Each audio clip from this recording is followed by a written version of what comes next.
اللہ نے سارے نبیوں میں سب سے اعلیٰ، سب سے افضل، سب سے برتر، سب سے خوبصورت جناب رسول اللہ صلی اللہ تعالی علیہ وسلم کی ہستی کو پیدا فرمایا، اور سارے عالم کے انسانوں کے لیے نبی کا اعلان فرمایا کہ قل یا ایھا الناس انی رسول اللہ الیکم جمیعا، اب میں تم ساری دنیا کا رسول بن کے آیا ہوں۔ آپ کا ظاہر بھی اتنا خوبصورت اور آپ کی زندگی بھی خوبصورت۔ میں آپ کو اللہ کے نبی کا حلیہ بتاتا ہوں۔ آپ تشریف لے جا رہے ہیں مکہ چھوڑ کے مدینہ، راستے میں بھوک لگی، رابغ ایک خیمہ دیکھا، وہاں ایک بوڑھی عورت بیٹھی۔ آپ نے ان سے کہا ماں جی کچھ کھانے کو ملے گا؟ پیسے دیں گے؟ اس نے کہا بیٹا بارش نہیں ہوئی، کچھ بھی نہیں ہے، قحط ہے، کھانے کو بھی نہیں ہے، پینے کو بھی نہیں ہے۔ تو ایک بکری کھڑی تھی، بالکل کمزور، اس کے جسم پر صرف کھال تھی۔ آپ نے کہا اس بکری کا دودھ نکال لوں؟ وہ کہنے لگی دیکھ تو رہے ہو اس کے جسم پر تو سوائے کھال کے اور ہے کچھ نہیں، کہاں سے نکالو گے؟ کہا مجھے اجازت دو۔ اب چونکہ ایک عجیب سا واقعہ ہو رہا ہے کہ ایک ایسی بکری سے دودھ نکالنے کی بات ہو رہی ہے جو چل بھی نہیں سکتی، تو بڑھی آپ کو ایسے غور سے دیکھنے لگی کہ یہ کون ہے، یہ کون ہے جو اس مری ہوئی بکری سے دودھ نکالنا چاہتا ہے؟ تو غور سے دیکھ رہی، تو آپ آنکھوں میں سما گئے۔ پھر اس نے اس کو بیان کیا۔ آپ نے اس بکری کے تھنوں کو پکڑا تو لٹک کے نیچے آ گئے، دودھ سے بھر گئے۔ تو اپنے بڑے برتن میں دودھ نکالا، اپنے تینوں ساتھیوں کو پلایا، خود بھی پیا، پھر دوبارہ دودھ نکال کے برتن پورا بھر کے اس بڑھیا کو دے دیا، اور آپ چلے گئے۔ شام کو اس کا خامد آیا ابو معبد، انہیں کہا ام معبد یہ دودھ کہاں سے؟ کہا اس بکری کی۔ کہا پاگل ہے، یہ تو چل نہیں سکتی، اس کا دودھ کہاں سے آ گیا؟ کہا ایک نوجوان آیا تھا، اس کے ہاتھوں میں کوئی تاثیر تھی، جادو تھا، جس سے یہ دودھ نکلا ہے۔ وہ کہنے لگا ان عتیلی، بتاؤ وہ کیسا تھا؟ شاید آپ نے کبھی سنا نہ ہو اپنے نبی کا حلیہ، میں بتانا چاہتا ہوں ہمارے نبی کیسے تھے۔ رأیت رجلا ظاہر الوضاء ابلج الوجه حسن الخلق لم تعبه ثجلة ولم تجر به سعلة وصيم قصيم في عينيه دعج في أشفاره وطف في صوته سحل في لحيته كثافة في عنقه سطع أكحل أحور أزج أقرن إن صمت فعليه الوقار وإن تكلم فسماه وعلاه البهاء أجمله وأبهاه من بعيد وأحسنه وأحلاه من قريب كأن منطقه خرزات نذب يتحدرن فصل لا هزر ولا نزر سبحان الله لم تقتحم عين من قصر ولا تشنه من طول ربعة انظر الثلاثة غصن بين غصنين۔ کیا اماں الفاظ بول گئی، آج تک عالم تھک گئے ترجمہ کرتے ہوئے۔ کہنے لگی میں تمہیں کیا بتاؤں، میں نے ایک شخص دیکھا، مجھے لگا جیسے 14ویں کا چاند ہی کپڑے پہن کے زمین پہ آ گیا۔ ظاہر الوضاء ابلج الوجه، چمکتا چہرہ۔ میں پورا آپ کو ایک اور حدیث بھی ساتھ جمع کر لیتا ہوں۔ عظیم الہامہ، خوبصورت سر، بڑا شدید سواد الشعر، سیاہ کالے بال، عظیم الہامہ، سر خوبصورت گولائی میں،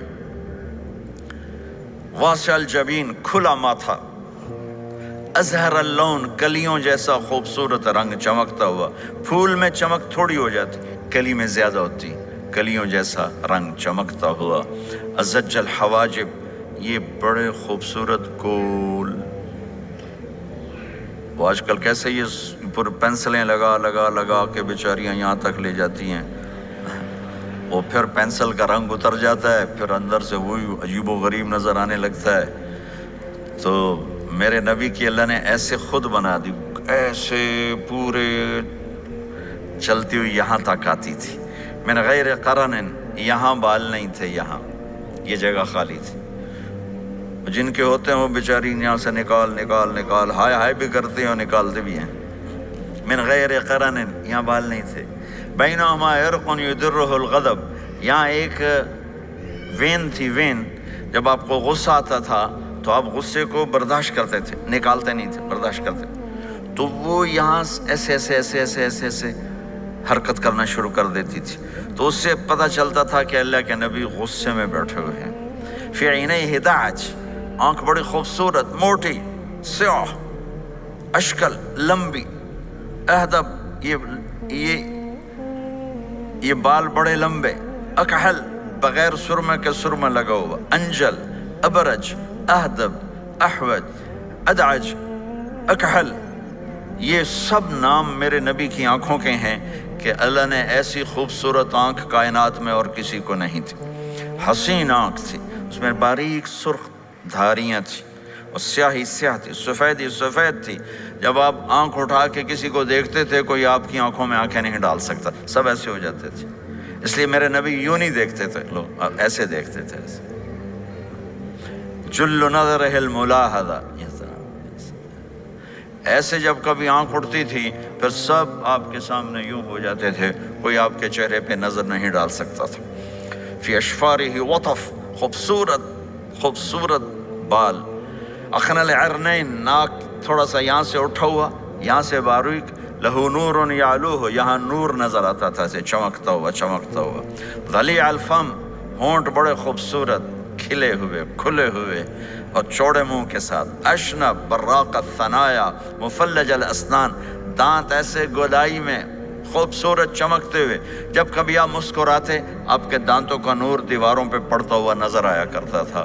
ایسے حسین دانت تھے ہمارے نبی کے کہ دانتوں سے نور نکل کے دیواروں پہ پڑتا ہوا نظر آتا تھا۔ یہ 4 دانتوں میں تھوڑا فاصلہ تھا، باریک سا فاصلہ تھا، اس میں سے ایسے روشنیاں نکلتی تھی آپ کے مسکراہٹ کے دوران۔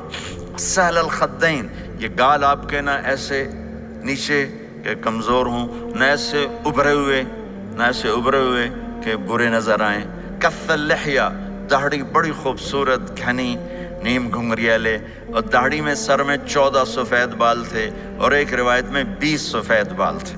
اور کأن عنقہ جید دمیہ، اور آپ کی یہ گردن مبارک سراہی کی طرح لمبی اور خوبصورت گولائی میں، جیسے کسی نے گھڑ کے آپ کی گردن کو بنایا ہوا ہو۔ اور آواز میں جادو، فی صوتہ سحل، آواز میں جادو، آواز میں کشش، آواز میں گرفت۔ طفیل بن عامر ایک بڑے عرب سردار ہیں، وہ مکے میں آئے، لوگوں نے کہا ایک جادوگر ہے جس کو سناتا ہے اس کا ہو جاتا ہے، تم اس کے نہ سننا۔ انہوں نے ڈر کے اپنے کان میں روئی ڈال لی کہ میں سنتا ہی نہیں۔ طواف کر رہے تھے، آپ پہ نظر پڑی، آپ نماز پڑھ رہے تھے ایک طرف کھڑے ہو کر، تو نظر پڑی تو کھچ گیا دل، تو کہنے لگے من ہوا، یہ کون ہے؟ تو مکے والوں نے کہا ہوا، یہ وہی جادوگر ہے۔ تو طفیل کہنے لگے میری جی میں آیا، تو اتنا بڑا سمجھدار آدمی ہے، یہ اتنا خوبصورت انسان میرے خیال میں جادوگر نہیں ہو سکتا، میں اس کی سنتا ہوں، اگر اچھی بات ہوگی تو لے لوں گا، غلط ہوگی چھوڑ دوں گا۔ تو طواف پورا کر کے آپ کے پاس آ کے بیٹھ گیا، آپ نے سلام پھیرا، تو طفیل کہنے لگا ما تقول یا محمد، کیا کہتے ہو محمد، کچھ سناؤ۔ تو آپ نے چند جملے بولے، ان الحمد للہ احمدہ واستعینہ واؤمن بہ واتوکل علیہ من یہدہ اللہ فلا مضل لہ ومن یضللہ فلا ہادی لہ۔ تو وہ تڑپ گئے، میرے آپ کے لیے کوئی کشش نہیں ان کلمات میں ترجمہ بھی کر دوں تو کوئی کشش نہیں، لیکن وہ عرب سمجھنے والے وہ کہنے لگا اعد فقط بلغنا قاموس البحر، ارے ذرا دوبارہ سنانا، تیرے ایک جملے نے 7 سمندر کا پانی پی لیا ہے۔ تو آپ نے دوبارہ سنایا، ان الحمد للہ احمدہ واستعینہ واؤمن بہ واتوکل علیہ من یہدہ اللہ فلا مضل لہ ومن یضللہ فلا ہادی لہ۔ تو کہنے لگا مجھے کلمہ پڑھا دے۔ آواز میں ایک کشش تھی، جو سنتا تھا وہ کھچ جاتا تھا، خوبصورت آواز۔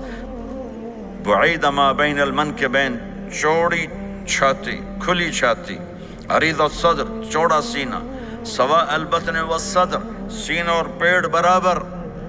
میں معذرت سے کہتا ہوں کتنے خواتین بھی مرد بھی، آپ سجے پاسے پیٹ کھبے پاسے، آپ کھبے پاس پیٹ کھبے پاسے، آپ سجے پاسے، دیکھتے ہیں وہ ادھر ہوں تو پیٹ ادھر ہو جاتا ہے، ادھر ہوں تو پیٹ ادھر ہو جاتا ہے۔ جو ہنستے میں پیٹ ہے کرتا ہے،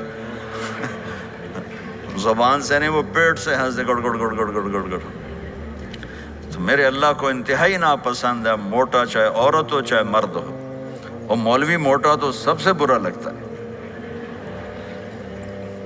بھائی احتیاط سے کھاؤ، اللہ تعالیٰ نے کھانے کے لیے نہیں پیدا کیا ہے، اللہ نے کسی کام کے لیے پیدا کیا ہے، تو کھانے پینے کا وقت اللہ نے آگے رکھ دیا ہے، خوب ڈٹ کے کھا لینا، حلال بھی کھاؤ احتیاط سے بھی کھاؤ، کلو واشربوا ولا تسرفوا۔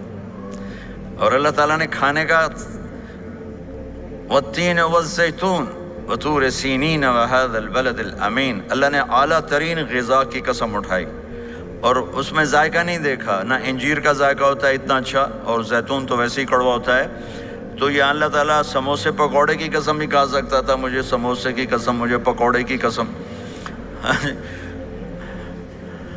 تو اللہ نے ہمیں کھانے کا سلیقہ بتایا، طریقہ بتایا کہ اپنے یہ بوفے نہ کرو، بوفے 50 چیزیں پلیٹ میں ڈال لی ہیں اور پھر لگے ہیں جانوروں کی طرح کھاتے ہی جا رہے ہیں، کھاتے ہی جا رہے ہیں، کھاتے ہی جا رہے ہیں۔ میرے نبی ایک وقت میں 1 سالن کھاتے تھے، 1 2 کبھی نہیں کھائے، 1۔ اور زندگی بھر میرے نبی نے باسی کھانا نہیں کھایا، صبح کا پکا شام نہیں کھایا، شام کا پکا صبح نہیں کھایا، صرف ایک دفعہ حج کے موقع پر ام ہانی حضرت علی کی بہن مکہ میں، ان کے گھر باسی روٹی کے 2-4 لقمے لیے، ورنہ صبح کا پکا ہوا شام نہیں کھاتے تھے، یا تازہ یا فاقہ، یا تازہ یا فاقہ۔ تمہاری طرح نہیں 8 دن کا پکا کے فریج میں ٹھوک دیتا ہوں، کڈی رکھو تو کھاتی رکھو۔ یہ کیا، یہ بھی کوئی زندگی؟ 8 دن کا پکا کے کٹھا ہی ٹھوک دیا اندر، اب نکال کے بیگم اپنے ٹائم پہ گرم کر کے کھا رہی، میاں صاحب اپنے ٹائم پہ گرم کر کے کھا رہے ہیں، اب پہ ہی برتن صاف کیتی جاندے ہیں، اب پہ ہی کینیڈا، تو پتہ نہیں کیا پڑا کینیڈا۔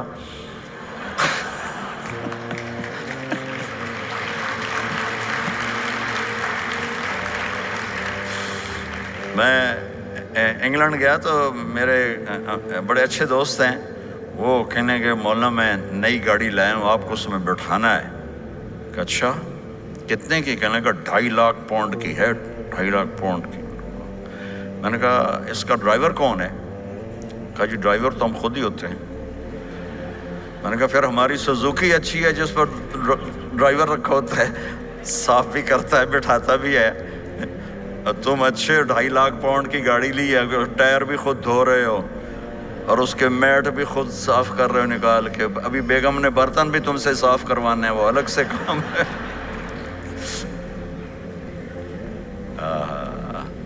میرے نبی سوا البطن والصدر، میرے نبی کا سینہ اور پیٹ برابر تھا، سبط القص، بالکل ایسے سیدھا قد، بالکل۔ اور کبھی زندگی بھر پیٹ بھر کے کھانا نہیں کھایا، صبح کھایا شام نہیں کھایا، شام کھایا صبح نہیں کھایا، جان بوجھ کے، اور جب کھایا تو چند لقمے۔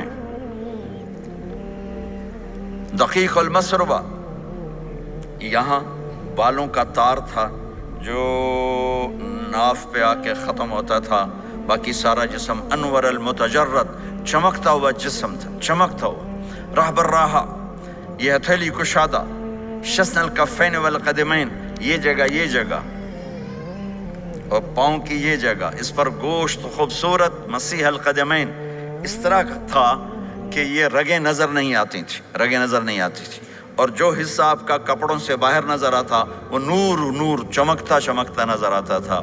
اور اذا زال قلعا، آپ پورا قدم اٹھا کے رکھتے تھے، یہ ایسے نہیں چلتے تھے بلکہ آپ پورا ایسے قدم اٹھاتے تھے پورا۔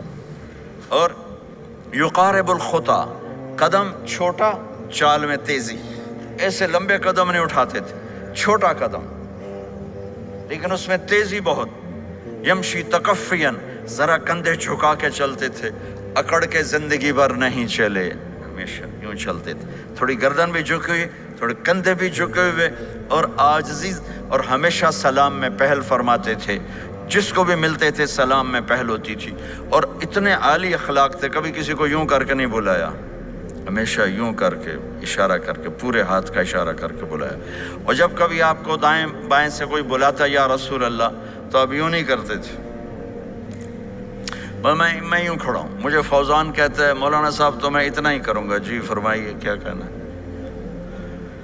کوئی ادھر سے ہوگا تو میں کہوں گا ہاں جی بولو کیا کہنا ہے۔ پر اپنے نبی کے اخلاق دیکھو، یہاں سے کسی نے آپ کو بولا یا رسول اللہ تو آپ یوں نہیں کرتے تھے، آپ یوں کرتے تھے، جی فرمائیے، پورا اس کو سینہ دیتے تھے۔ کوئی ادھر سے بولا تھا یا رسول اللہ تو آپ یوں نہیں کرتے تھے، آپ پورا ایسے مڑتے تھے، پھر کہتے تھے جی فرمائیے، پورا سینہ دیتے تھے اس کو۔ اور پھر کوئی کہتا آپ سے بات کریں تو آپ یوں ہو جاتے تھے، کوئی آپ سے بات کرنی آپ یوں ہو جاتے، جب تک وہ بات ختم نہیں کرتا تھا آپ اس کی سنتے رہتے تھے۔ اور جب کسی کی بات سنتے تھے تو بالکل اس کو چہرہ دیتے تھے۔ یہ موبائل نے ہمارے اخلاق برباد کر دیے۔ بچہ ماں سے بات کرتا ہے، وہ بیٹھی موبائل دے، ہاں بولو کیا کہتے ہو، سن رہی ہوں، بولو بولو سن رہی ہوں، آنکھیں ادھر ہوتی ہیں اور کان ادھر ہوتے ہیں۔ یہ جس سے بھی آپ ایسا کرو گے آپ نے اس کے دل کو تباہ کر کے رکھ دی۔ توجہ فرمائیے، ہمارے اردو میں کہتے ہیں توجہ، تا ہٹا دو تو نکلتا ہے وجہ، چہرہ۔ اپنا بوتھا شریف میری طرف کرو، مجھے عزت دو، میری آنکھوں میں آنکھیں ڈال کے بات کرو۔ آپ کو صحیح سچا واقعہ سناؤں، ہمارے فیصل آباد میں ایک خاتون اسکول ٹیچر تھیں، تو وہ پیپر چیک کر رہی تھی تو رونے لگیں مارکنگ کرتے ہوئے۔ تو ان کے ہسبینڈ نے پوچھا کیوں روئی ہو، تو اس نے ایک پیپر نکال کے دے دیا، کہا اس کو پڑھو۔ تو اس میں ایک سوال تھا کہ بچوں سے کہ آپ کیا بننا چاہتے ہیں، تو بچے نے لکھا تھا میں اسمارٹ فون بننا چاہتا ہوں، کہ میں دیکھتا ہوں کہ میری ماں اور میرے جو فادر ہیں وہ مجھے اتنا توجہ نہیں دیتے جتنا اپنے فون کو توجہ دیتے ہیں۔ میں ان سے بات بھی کروں تو وہ اپنے فون میں لگے ہوتے ہیں اور اسی میں لگے مجھ سے بات کرتے ہیں، میرا جی چاہتا ہے میں بھی اسمارٹ فون ہوتا۔ تو ان کے خاوند نے پوچھا تو کیوں روئی ہو، کہ یہ تیرے میرے بیٹے نے لکھا ہے، یہ اوپر تو رول نمبر تھا نا، ان کو تو پتا تھا کس کا رول نمبر ہے، باپ کو نہیں پتا تھا، کہ یہ تیرے میرے بیٹے نے لکھا ہے کہ میں اسمارٹ فون بننا چاہتا ہوں۔ تو یہ ضرورت کی چیز ہے، لیکن اب آپ تو اپنا کلچر بھول گئے۔ مراسی بڑی ایک عالی شان قوم ہوتی ہے ہمارے پنجاب میں، تو وہ ہماری پنجابی کی مثال ہے، مراسیاں دا پتر جمع انہیں چوم چوم کے مار چھڑیا۔ تو یہ سمارٹ فون نے تمہیں ٹوائلٹ میں بھی فارغ نہیں رکھا، ٹوائلٹ میں بھی سودے کر رہے ہوتے ہیں بیٹھے ہوئے۔ تو ہر چیز کی ایک ترتیب ہے۔ میرے نبی جب کسی کی سنتے تھے تو پوری طرح متوجہ ہوتے تھے، چھوٹے کو بھی عزت دیتے تھے، بڑے کو بھی عزت دیتے تھے۔ تو میرے اور اللہ کے درمیان جناب رسول اللہ صلی اللہ تعالی علیہ وسلم کی ہستی، یہ واسطہ ہیں، یہ رابطہ ہیں کہ مجھے اپنی زندگی میں ڈھلنا ہے اس محبوب کے طریقے میں جس سے میرے اللہ نے پسند کیا۔ فلا وربک، یہ قرآن کی پہلی قسم ہے، والعصر، یہ قرآن کی آخری قسم ہے۔ فلا وربک لا یؤمنون حتی یحکموک فیما شجر بینہم ثم لا یجدوا فی انفسہم حرجا مما قضیت ویسلموا تسلیما۔ مجھے قسم ہے میرے محبوب آپ کے رب کی، سبحان، یہ قرآن کی سب سے خوبصورت قسم ہے، اور اظہار محبت میں سب سے عالی شان قسم ہے کہ اللہ تعالیٰ یوں کہہ رہا ہے اے میرے محبوب مجھے آپ کے رب کی قسم۔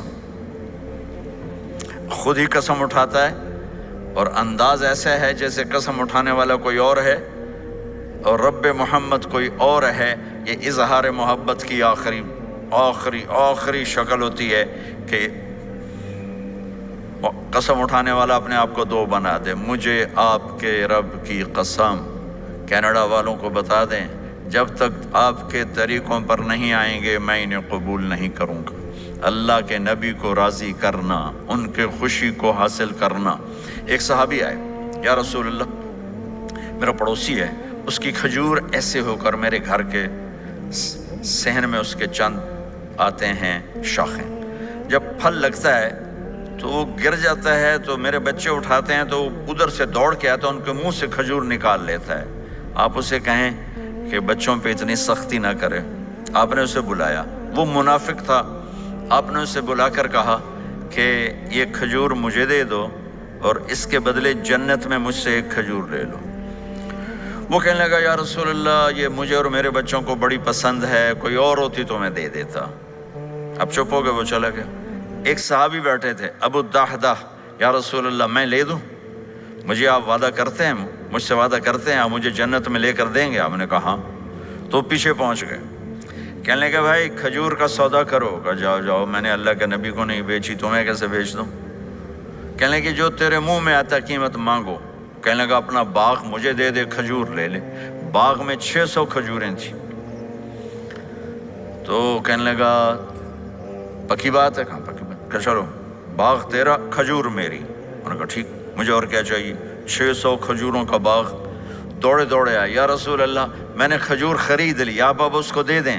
ہم نے کہا انہیں مجھے تو دینی، تمہیں کیسے دے دی؟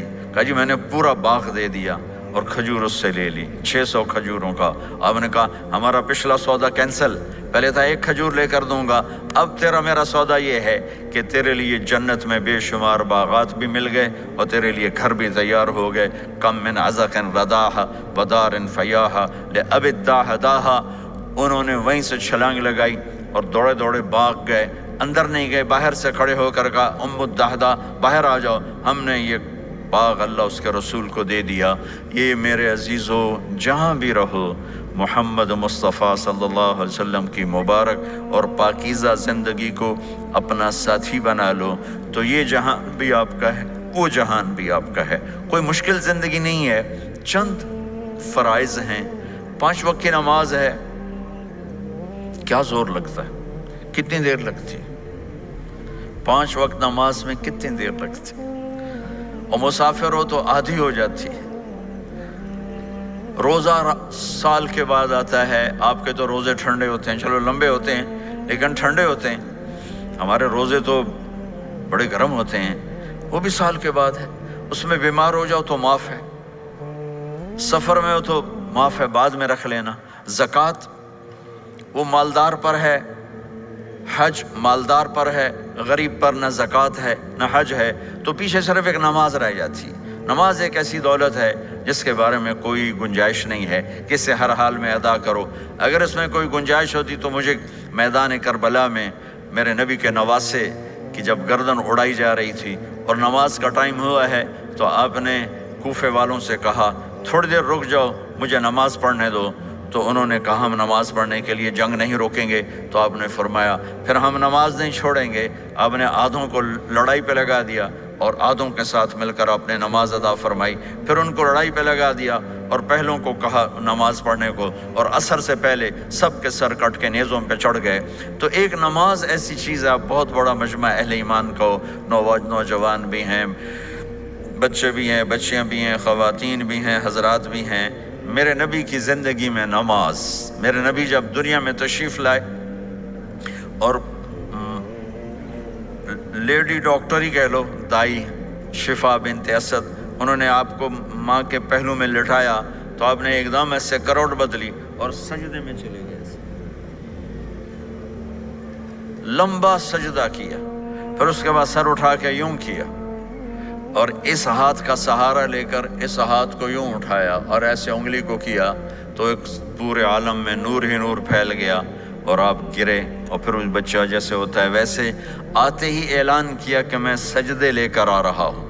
اور جب آپ دنیا سے جا رہے تو آپ نے کہا نماز نماز نماز نماز نماز نہ چھوڑنا۔ تو عبادات میں ایک نماز ایسی ہے جس میں گنجائش نہیں۔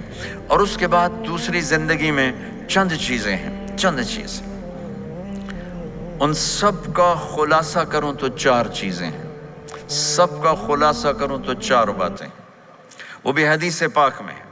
میرے نبی نے فرمایا اربع من کن فیہ ما ضرہ ما فاتہ من الدنیا، 4 باتیں لے لیں اس سارے ہال کے حاضرین حاضرات سامعین سامعات، تو میرے نبی فرماتے ہیں اس کو سب کچھ مل گیا، سب کچھ مل گیا۔ 4 باتیں، سب کچھ مل گیا۔ صدق حدیث، حفظ امانت، حسن خلیقت، عفت فی طعمت۔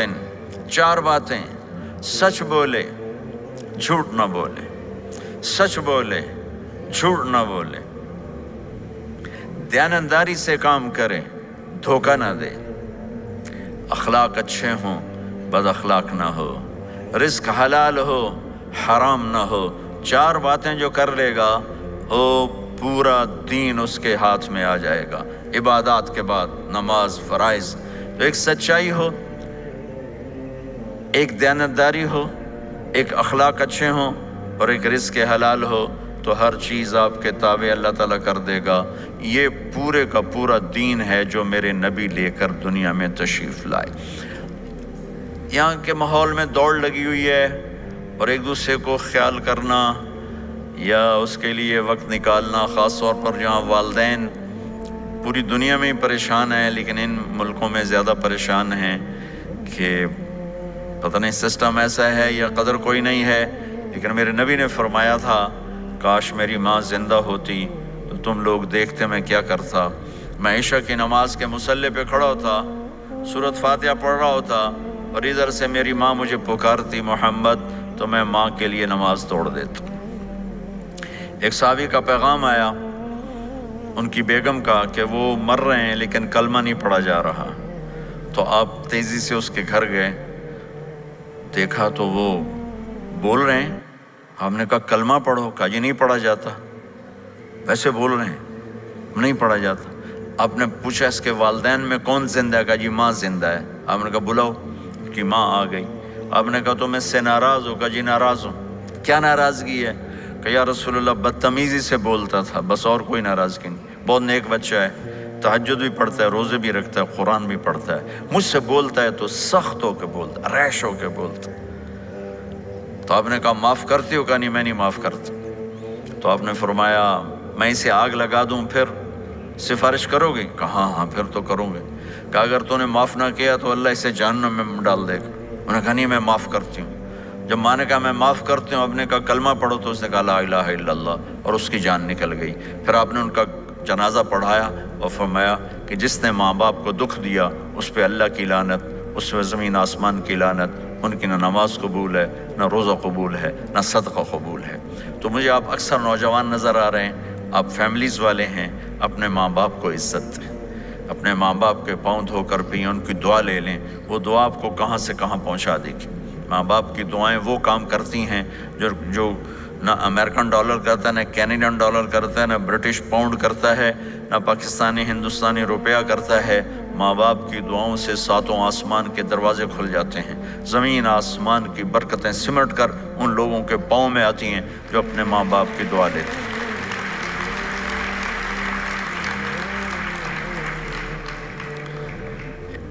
ایک دفعہ موسیٰ علیہ السلام نے کہا یا اللہ میرا جنت کا ساتھی کون ہے؟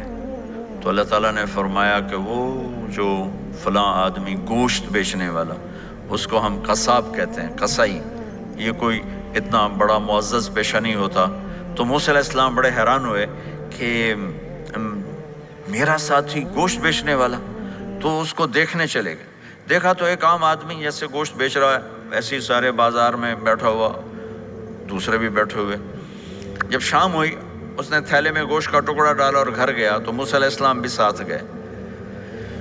تو اس نے جا کر گوشت کو کاٹ کے ہانڈی میں چڑھایا، آٹا گوندنے لگا، آٹے کو رکھ دیا، پھر سالن تیار کیا، پھر روٹی تیار کی۔ ایک عورت بوڑھی یوں کر کے چارپائی پہ لیٹی ہوئی تھی، اس کو ہلایا جلایا، ماں جی اٹھ کے بیٹھ گئی۔ تو اس کو ہاتھ کا سہارا دے کے کھانا کھلایا، اپنے ہاتھوں سے کھلایا، کھلاتا رہا۔ جب اس نے کہا بس تو اس نے اس کا منہ صاف کیا، کلی کرائی۔ جب وہ لیٹنے لگی تو کچھ بولی، تو موسیٰ علیہ السلام دور کھڑے تھے، سمجھے نہیں کہ یہ کیا بول رہی۔ تو موسیٰ علیہ السلام نے پوچھا یہ کیا کہہ رہی تھی؟ وہ کہنے لگا حضور کیا بتاؤں کیا کہہ رہی تھی، جب بھی اس کی خدمت کرتا ہوں تو یہ مجھے دعا دیتی ہے کہ اللہ تجھے جنت میں موسیٰ کا ساتھی بنائے۔ تو میں تو غریب کسائی ہوں، موسیٰ تو بہت بڑا نبی ہے۔ تو موسیٰ علیہ السلام نے فرمایا تیری ماں نے تیرا کام کر دیا ہے، تیری ماں نے تیرا کام کر دیا ہے۔ میرے عزیزو، ممکن ہے ماں باپ کی خدمت کرنا، دعا لینا تمہیں یہاں مشکل نظر آئے، لیکن اللہ کی قسم اسی میں آپ کی دنیا چھپی ہوئی ہے، اسی میں آپ کی آخرت چھپی ہوئی ہے۔ اپنے ماں باپ کی دعا لو، اپنے ماں باپ کی دعا لو، اپنے ماں باپ کی دعا لو۔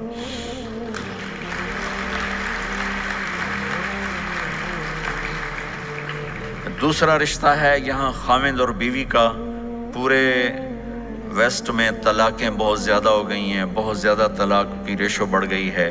یہ سب سے خوبصورت رشتہ ہے، سب سے عالی شان رشتہ ہے، اور اللہ کے نبی نے فرمایا سب سے بہترین انسان وہ ہے جو بیوی کے ساتھ اچھا سلوک کرتا ہو۔ اور آپ کو ایک عجب حدیث سناؤں، سب سے پہلے جو چیز قیامت کے دن میری نیکیوں اور برائیوں کو تولنے کے لیے جب اللہ ترازو لگائے گا تو سب سے پہلے جو چیز تولنے میں رکھی جائے گی وہ میرا بیوی کے ساتھ سلوک تولا جائے گا، اور بیوی کا خامند کے ساتھ سلوک تولا جائے گا۔ یہ وہ رشتہ ہے جس کو سب سے پہلے جنت میں بنیاد رکھی گئی۔ اللہ نے آدم اور حوا کا نکاح پڑھا کر انہیں خامند اور بیوی کے رشتے میں جوڑا، اور یہی رشتہ جنت میں جا کے آخر میں بھی یہی رشتہ ہے، وہ خامند اور بیوی کا رشتہ ہے۔ میرے نبی نے 11 شادیاں کی، اللہ کی قسم صرف ہمیں زندگی سمجھانے کے لیے کی کہ گھر میں زندگی کیسے گزاری جاتی ہے۔ نماز کے لیے ایک لوٹا پانی چاہیے، 10 منٹ چاہیے، لیکن گھر میں اچھے اخلاق کے لیے بہت بڑا ظرف چاہیے۔ بیوی کے اخلاق ہوں خامند کے لیے، خامند کے اخلاق ہوں بیوی کے لیے۔ یہ اتنا خوبصورت رشتہ ہے، اتنا بنیادی رشتہ ہے کہ تمام رشتے اس کے سامنے چھوٹے پڑ جاتے ہیں۔ ہمارا عام طور پہ جوائنٹ فیملی سسٹم ہے، ہم اپنے اس رشتے کو بچائیں باقی رشتوں کی زیادتی سے۔ والدین سختی کریں تو اپنی بیوی کو بچاؤ، بیوی سختی کرے تو اپنے والدین کو بچاؤ، بیچ میں تم ایک ترازو کا کام کرو۔ ہم اپنے گھر کو خوبصورت بنانا چاہتے ہیں تو جو ڈالر سے نہیں خوبصورت ہوگا، یہ آپ کے اخلاق سے خوبصورت ہوگا۔ ایک میٹھا بول وہ بیوی کے دل کو خرید لیتا ہے، ایک میٹھا بول وہ خامند کے دل کو خرید لیتا ہے۔ ایسی اولاد کے ساتھ بھی وہ شدت اور سختی نہ ہو، بلکہ نرمی کا معاملہ ہو، پیار محبت کا معاملہ ہو۔ میرے نبی نے حسن حسین کے ساتھ 7 سال گزارے، آپ نے ایک نصیحت نہیں کی، ان کے ساتھ کھیلتے تھے، ان کو ٹائم دیتے تھے۔ اس طرح صفات منتقل ہوتی چلی گئیں۔ یہ چند چیزیں ہیں، ان کو کرتے کرتے دنیا سے چلے گئے تو دنیا بھی آپ کی ہے اور آخرت بھی آپ کی ہے۔ اور میں اپنی بات ختم کرنے سے پہلے، اگر کسی سے لڑے ہوئے ہو تو صلح کر لینا اٹھ کے، اگر کسی سے بات چیت بند ہے تو صلح کر لینا۔